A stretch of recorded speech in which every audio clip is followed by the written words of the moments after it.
Noyabr ayında ağac çiçək açıb. Biz nə etməliyik? Bu haqda danışırıq.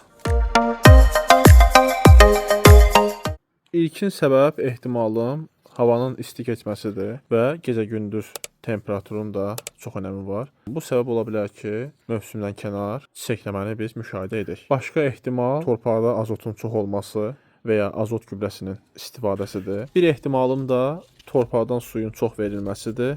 Bu da səbəb ola bilər ki, bitkidə mövsümdən kənar çiçəkləməni müşahidə edirik.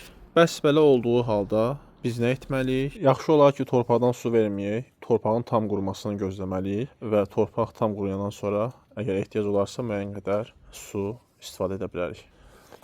Torpaqdan azotun istifadəsində diqqətli olun, azot da vermək olmaz. Əlavə olaraq bir də ən önəmlisi qışda, payız-qışda budama etməyin. Budamanı saxlayın. Əgər budama etsəz, təhlükə yaradarsınız. Ağacın üzərində olan çiçəkləri, yarpaqları kəsməyin. Qoyun öz vegetasiyasını özü başa vursun. Və budamanı da yaxşı olar fevralda, fevralın axırı və bəzən də iqlimə görə martın əvvəli bu vaxtlarda edəsiz. Kökdən fosfor, kalium bu kimi gübrələrdən istifadə etmək olar. Üzümüzə gələn il biraz çiçəklər az ola bilər, meyvə az ola bilər. Amma əsas odur ki, bitkini qorumuş olursunuz, mühafizə etmiş olursunuz. Bu günlük bu qədər. Hörmətlər.